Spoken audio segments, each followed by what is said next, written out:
Hello बच्चों, कैसे हो आप लोग? बढ़िया सब। तो हम एटम्स एंड मॉलिक्यूल्स का लास्ट लेक्चर तक पहुंच चुके हैं। ठीक है, इससे पहले ना हमने एटम्स एंड मॉलिक्यूल्स के जितने भी टॉपिक्स थे सारे कवर कर लिए हैं।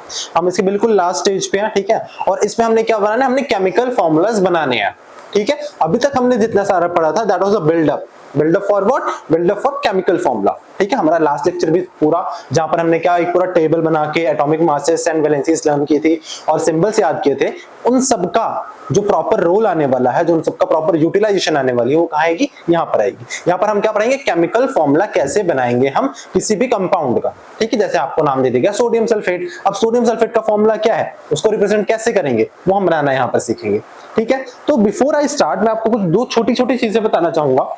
ठीक है, जिनमें से पहली है वैलेंसी। ठीक है, जैसे आपको मैंने लास्ट लेक्चर में वैलेंसीज याद कराई थी एक टेबल में। तो वैलेंसी होती क्या है? वैलेंसी इज बेसिकली, देखो आपका जो नेक्स्ट चैप्टर है वहां पर आप वैलेंसी के बारे में डिटेल स्टडी करोगे। यहां पर आप सिर्फ इतना याद रखो कि वैलेंसी होती क्या। ठीक है, valency is combining capacity of an element, कि एक एलिमेंट मैक्सिमम कितने बॉन्ड बना सकता है, ठीक है, या उस कितने एटम्स के साथ कंबाइन कर सकता है, दैट इज कंबाइनिंग कैपेसिटी। तो combining capacity of an element is known as valency. एक एलिमेंट कितने एटम के साथ कंबाइन कर सकता है या वो कितने बॉन्ड्स बना सकता है। बॉन्ड्स क्या होते हैं वो आप आगे चल के चैप्टर में पढ़ोगे। यहां पर आपने क्या करना है कि valency is the combining capacity of an element. एक एलिमेंट कितने और एटम्स के साथ कंबाइन कर सकता है, दैट इज योर वैलेंसी। ठीक, उसके बाद जो एक नेक्स्ट टर्म है जो मैंने आपको पढ़ाना है, that is poly atomic ions. ये क्या होते हैं? ठीक है, आयंस हमको पता है, these are पॉजिटिवली और नेगेटिवली चार्ज स्पीशीज। पॉजिटिवली या नेगेटिवली चार्ज एटम या स्पीशीज को हम क्या कहते हैं? आयंस कहते हैं। अब यहाँ पे है पॉली एटॉमिक। पॉली मतलब मैनी, एटॉमिक मतलब एटम्स। ठीक है, तो वो आयंस जिसमें एक से ज्यादा एटम्स है, मतलब मैनी एटम्स है। एक ऐसा आयन जिसमें एक से ज्यादा एटम्स हैं, उनको हम क्या कहेंगे? Polyatomic ions. तो ions which consist of more than consist of two or more then to कर लो, consist of two or more then to, यहां पर लिख लो टू और,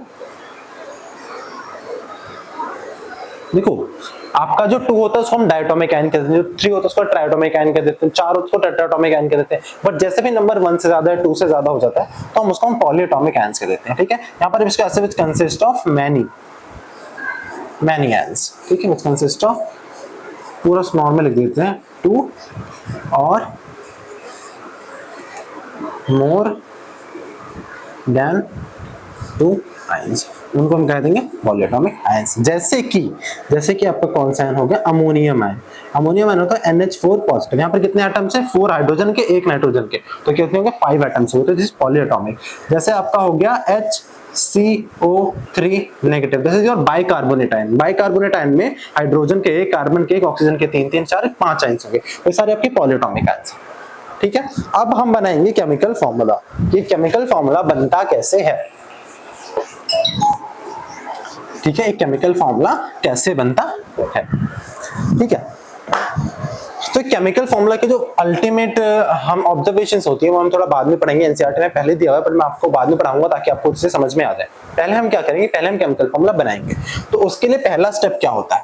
पहला step for formation of a chemical formula, ठीक है, वो होता है कि you have to write the symbol of the element. Write the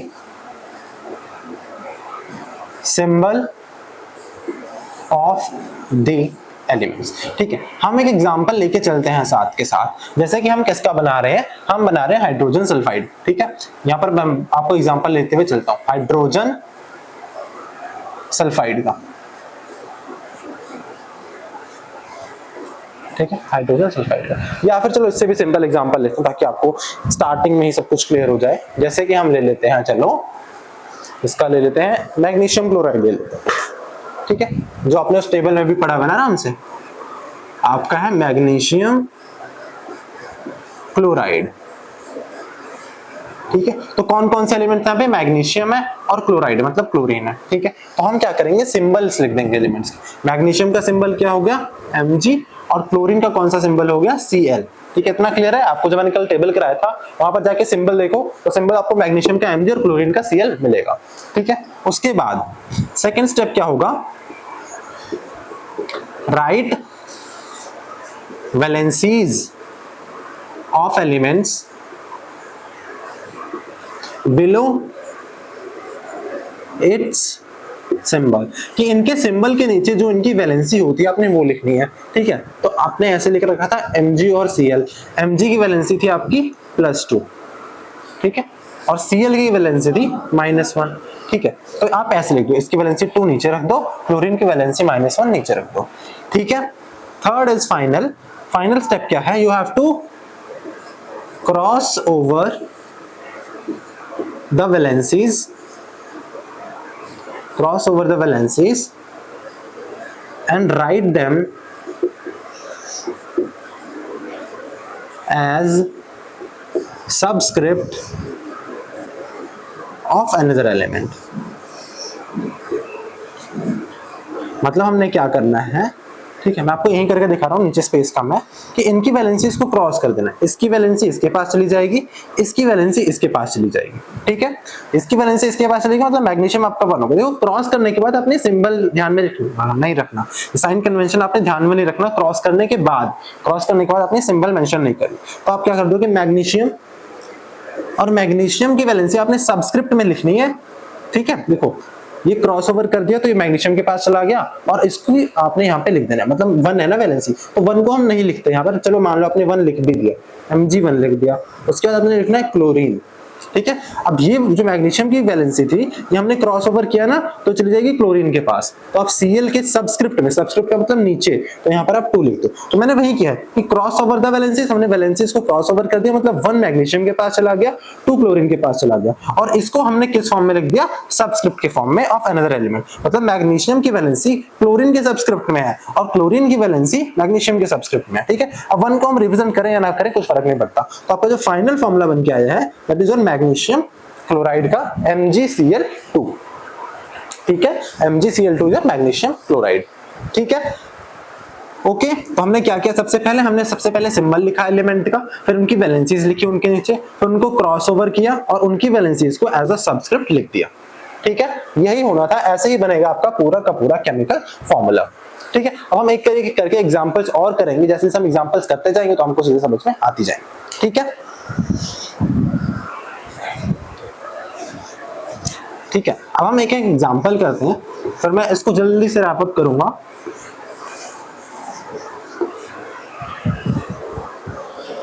ठीक है, तो पहला एग्जांपल हम लेते हैं, चलो सोडियम क्लोराइड का। किसका ले लेते हैं हम एग्जांपल, सोडियम क्लोराइड का। अच्छा, आप लोगों की एनसीईआरटी बुक में चैप्टर 3 मतलब एटम्स एंड मॉलिक्यूल्स में पेज नंबर 32 पे एक टेबल दिया हुआ, टेबल नंबर 3.6, ठीक है। वहां पर कुछ एलिमेंट्स जिनका हम यूज करके केमिकल फॉर्मूला बनाएंगे ना, उनके सिंबल्स और उनकी वैलेंसिया, उनका चार्ज कितना है वो बहुत अच्छे से मेंशन है। तो वो पूरा टेबल आपको याद होना चाहिए, ठीक है। उसके अलावा अपनी एनसीईआरटी को भी रेफर कर सकते हो, या फिर वही टेबल हम आपको अपने डिस्क्रिप्शन में भी डाल के दे देंगे, आप वहां से भी वो टेबल देख सकते हो। उस टेबल में आपके सोडियम, आयरन, कॉपर, इन सबके सिंबल्स क्या है, इन सबकी वैलेंसी मतलब इन सबका चार्ज वहां पे चार्ज की फॉर्म में दिया हुआ है, तो वो चार्ज कितना होगा, मतलब वो चार्ज जो है, जैसे कि मान लो आपके टेबल में दिया होगा आयरन, ठीक है। तो आयरन का चार्ज यहाँ पर लिखा, ऐसे सिंबल बना हुआ Fe+2, तो उसका Fe सिंबल है, और ये जो 2 आ रहा है ना, उसको आपको केमिकल फॉर्मूला बनाते हुए नीचे लिखना है, मतलब बेसिकली इसका चार्ज है या वैलेंसी है, ठीक है। इन केसेस में जो मेटल्स होते हैं, उनका मेटल्स पे जो चार्ज होता है उसी को हम वैलेंसी कंसीडर करते हैं, ठीक है। जैसे आपको एक कार्बोनेट दिया होगा CO3 2 नेगेटिव, ऐसे लिखा होगा CO3 2 नेगेटिव, ऐसे लिखा हुआ होगा, तो इसका मतलब है CO3 आपने एलिमेंट का सिंबल देना है, और नीचे जब केमिकल फॉर्मूला बनाते हैं -2 आपने ऐसे लिखना है, ठीक है। जैसे मैं आपको एग्जांपल कराऊंगा तो आपको ये भी समझ में आ जाएगा, ठीक है। तो उस टेबल को भी याद कर लेना आप लोग, ठीक है। आप प्रैक्टिस करोगे जैसे जैसे आपको एक तो ऑटोमेटिकली भी याद हो जाएगा, ठीक है। अब देखो सोडियम क्लोराइड, सोडियम का फॉर्मूला बताओ जल्दी से, Na होता है क्या, हाँ जी। उसके बाद क्लोराइड, क्लोराइड का फॉर्मूला यानी कि क्लोरीन का फॉर्मूला Cl। अब सोडियम की वैलेंसी जल्दी से देखो, उसमें क्या थी +1, क्लोरीन की वैलेंसी कितनी थी -1, ठीक है। अब हम प्लस माइनस क्यों लगा रहे हैं, यही इंडिकेट करने के लिए कि यहाँ जो आपका सोडियम है दैट इज कैटायन और जो क्लोरीन है वो आपका एनायन है, क्यों, इसमें पॉजिटिव चार्ज, इस पे नेगेटिव चार्ज है। ठीक है, आपने सिंबल भी लिख लिया पहले स्टेप में, दूसरे स्टेप में आपने इनकी वैलेंसीज या चार्ज को लिख लिया, थर्ड स्टेप आपका क्या था कि आपने इनकी वैलेंसीज को क्या कर देना, क्रॉस ओवर कर देना। अब सोडियम 1 और क्लोरीन भी 1, तो ये बन जाएगा NaCl। यहाँ पर आपको 1 1 रिप्रेजेंट करने की जरूरत नहीं है, जब 1 होता है तो हम उसको रिप्रेजेंट नहीं करते, हम उसको लिख देते हैं सिंपल NaCl। ठीक है, अब दूसरा क्वेश्चन ले लो। ठीक है, मैं दूसरा क्वेश्चन ले लेता हूं आपका, जैसे मैग्नीशियम सल्फेट कर लेते हैं। चलो मैग्नीशियम सल्फेट। अब देखो मैग्नीशियम का फॉर्मूला और इसकी वैलेंसी कितनी होती है मैंने आपको कल के उसमें बता दिया था, कल के लेक्चर में। ठीक है, बट सल्फेट क्या होता है, इसका सिंबल क्या है, इस पे चार्ज या वैलेंसी कितनी आती है, वो आपको पता चलेगा जब उस टेबल को रेफर करोगे, जो टेबल 3.6 है आपके एटम्स एंड मॉलिक्यूल्स वाले चैप्टर में, आपको वो टेबल हमारे डिस्क्रिप्शन पे भी मिल जाएगा। ठीक है, आप एनसीईआरटी में भी खोल सकते हो। तो वहां पर आपको सिंपल वही स्टेप्स फॉलो करने हैं। मैग्नीशियम का फॉर्मूला क्या हुआ, मैग्नीशियम Mg। सल्फेट का फॉर्मूला आप वहां पे देखोगे तो आपको मिलेगा SO4। ठीक है, अब आप मैग्नीशियम की वैलेंसी देखोगे दैट वाज +2, और जब सल्फेट की वैलेंसी देखोगे तो उस टेबल में SO4 के ऊपर -2 लिखा हुआ है। ठीक है, तो सल्फेट का आ गया -2। ठीक है, अब क्या करना है, आपने क्रॉस ओवर कर देना ऐसे। ओके, अब एक चीज और देखो, मैंने आपको पॉलीएटॉमिक आयन पढ़ाया था ना, पॉलीएटॉमिक आयन पढ़ाया था कि एक ऐसा आयन जिसमें एक से ज्यादा एलिमेंट्स हो। मैग्नीशियम, इसमें तो देखो एक ही एटम है, वो भी मैग्नीशियम का। इसमें देखो एक सल्फर के एटम है, 4 ऑक्सीजन के एटम है, this is a polyatomic ion. ठीक है, ये कैसा है, पॉलीएटॉमिक आयन जिसके ऊपर चार्ज -2 है। इसको जब आप क्रॉस करोगे तो आपके पास आएगा Mg2 और SO4 2।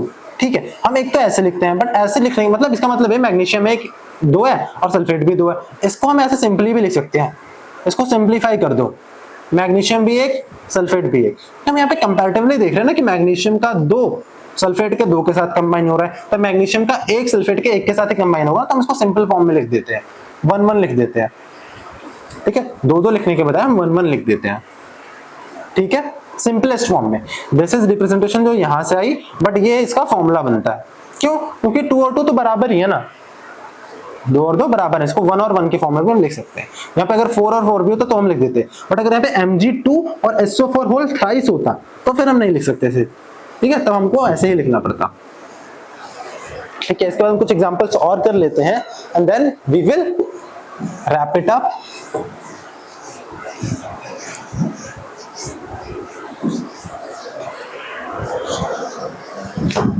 ठीक है, इसके बाद हमारा एक तीसरा एग्जांपल भी ले लेते हैं, हम ले लेते हैं अमोनियम सल्फेट।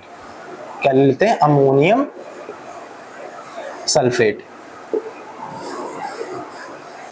ठीक है, अब अमोनियम का सिंबल आप देखोगे तो NH4, सल्फेट SO4 हमने किया। अब चार्ज देखोगे तो NH4 पे +1 आएगा, इस पे -2 आएगा। आपने क्या करना है, इनकी वैलेंसीज को क्रॉस ओवर कर देना है, तो NH4।